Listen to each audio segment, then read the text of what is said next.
Well, I'm hoping that within a couple of months I'll have some handle on that with at least the people I'm dealing with, because they're now on reducing titration. What I'm doing is saying, okay, take it every second day for a week or two. We know that if it's going to rebound, it'll do so within 2 weeks. If everything's okay, take it every third day, fourth day. And the idea is to get to a dose which people are comfortable with in a longer term way, at the same time monitoring any potential side effects. I'm actually optimistic you will be able to get the dose down because of the high affinity of the ivermectin for the spike protein. So you give a little bit of ivermectin and it kind of zooms in to the spike protein. Yeah.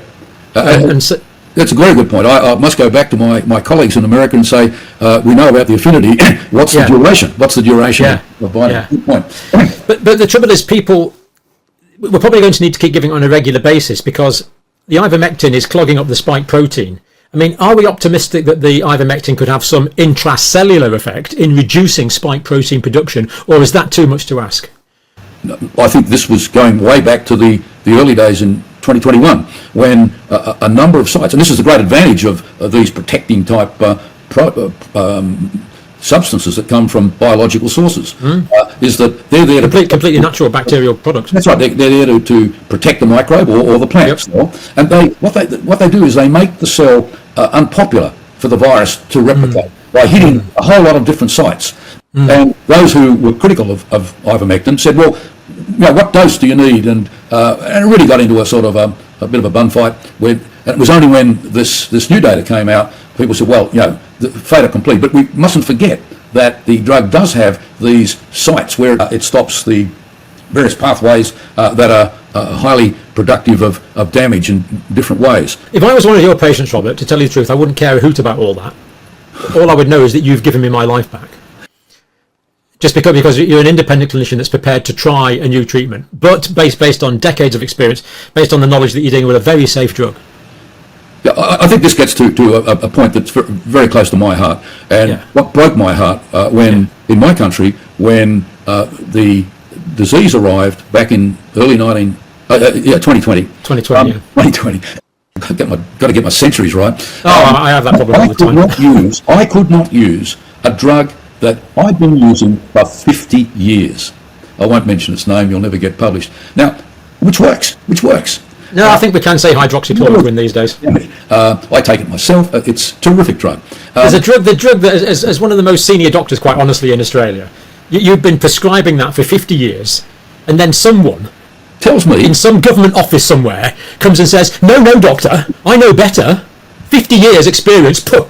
It's just unbelievable. The sheer arrogance of people who are not medically trained, and those who are medically trained sit on committees all day and haven't got a clue.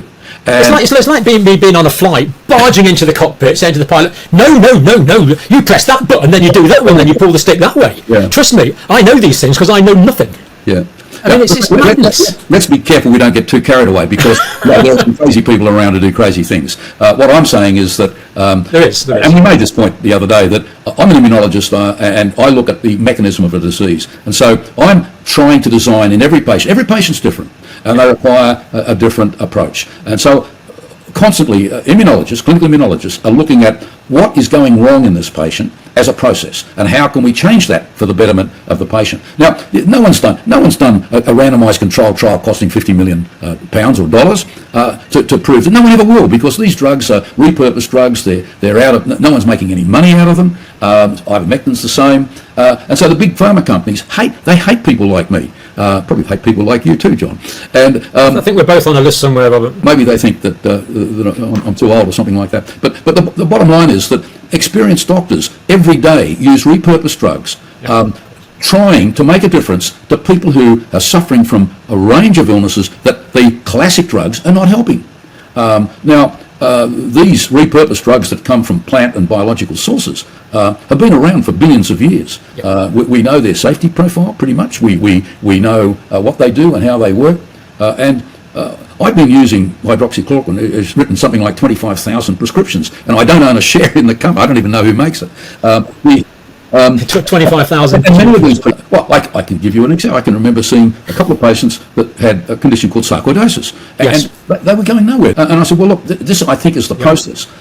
Let's let's see what happens with hydroxychloroquine. And both these patients had significant improvement. And about a year later, out came a paper by a paediatrician saying, hey, I'm using hydroxychloroquine. Look, I've done a series of these, and it makes sense. So this is the way medicine should be done. But there's a compulsion on you to ensure that you're monitoring the safety, you're monitoring the mechanism, and you don't get carried away. You don't use this as a blanket approach to things.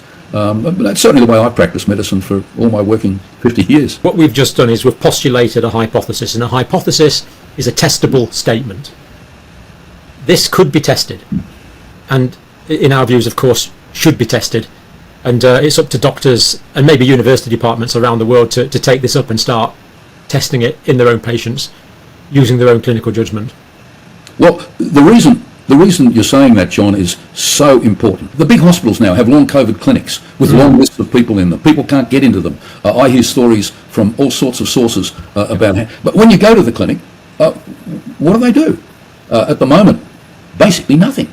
They say that 30-40% of you, the symptoms will go in the next 12 months, maybe a few more, but 30% are still going to have those symptoms. I think the microbiome in the gut is looming as part of a connecting system. Very exciting sort of work. What can we do to change those outcomes? So we've talked about one system that makes sense, comes from straight science, and as a result of a patient-physician relationship, we've been able to work a system that is looking exciting. I mean, we did say this would be a short video, Robert, but I do have one more question.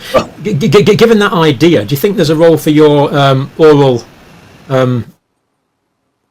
attenuated bacterial? I'm not using the term vaccine, but I don't want to get too much into that today, but we did talk once. I've spent many years looking at the ways in which you can adjust the way the mucosa of the airways handles a virus that they breathe in, and come up with the idea of what we call immune resilience. And the question very simply is, if 100 people get COVID, 97, 98 of those people will do very well, 1 or 2 will go to hospital, 1 might even die. So these people, if you look at them, they all look the same. They say, I mean, obviously we know there are predisposing factors that make people get worse COVID, but many of these people look exactly the same. What is the difference?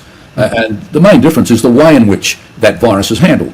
And there are ways now in which we can change the resilience so that we can shift, de-risk, if you like, take away the risk of somebody by moving their resilience, their capacity to handle in the first instance their mucosal immune response, by making the delivery of the T cells. Remember that the airways get their immunity from the gut. The gut has little things called Peyer's patches, which we talked about, that deliver these T lymphocytes, and these T lymphocytes shore up the immunity. And in some people, about 25% of people, they don't do it very well. And you can make that work better by feeding more of the stimulus, which is some of the microbiome that is being swallowed all the time. So you make the swallowing process work better. It goes back to the early days.